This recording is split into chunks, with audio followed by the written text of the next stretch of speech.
आज पुन्हा एकदा आपल्याला सगळ्यांना मैदानात उतरण्याची आवश्यकता आहे। बघा, मी तुम्हाला आज सांगतो, तुम्ही आजचा दिवस लिहून घ्या। मी पुण्यातही बोललो होतो, आपण जर मैदानात उतरलो तर या विधानसभेवर महायुतीचाच भगवा लागणार आहे। कोणी थांबवू शकत नाही, कोणी थांबवू शकत नाही। पुन्हा एकदा जनतेला हे लक्षात आलं आहे, खोटं कोण आहे आणि खरं कोण आहे। जनता आपल्या पाठीशी आहे आणि म्हणून एकदा ताकदीने मैदानात उतरावं लागेल। या खोट्या लोकांना त्यांची जागा दाखवावी लागेल। जे लोक या ठिकाणी केवळ सत्तेवर आले की पैसा जमा करतात आणि सत्ता गेली की यांना गरीब आठवतो, सत्ता गेली की शेतकरी आठवतो। माझा यांना सवाल आहे, अरे 60-65 वर्ष या देशामध्ये तुम्ही राज्य केलं।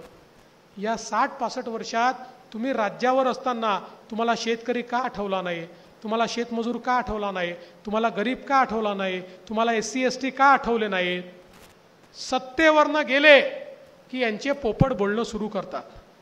सत्तेवर आले की तोंड मिटून गप्प बसतात, कारण सत्तेवर आले की तात्काळ स्वतःची घरं भरणं, आपल्या तिजोऱ्या भरणं, वेगवेगळ्या प्रकारचे स्कॅम करणं, यांना सत्ता तुमच्या भल्याकरता, आमच्या भल्याकरता, सामान्य माणसाच्या भल्याकरता नको आहे।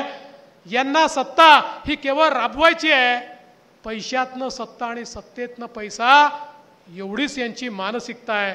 आणि म्हणून आपल्या सर्वांना माझी विनंती आहे की अपघात झाला, आता चिंता करू नका, आता मैदानात उतरा। मला विश्वास आहे, मग तो अमरावती जिल्हा असो की वर्धा जिल्हा असो, सगळ्या जागा आपण जिंकू शकतो।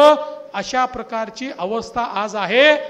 केवळ तुमच्या मनामध्ये जिंकण्याची उर्मी पाहिजे।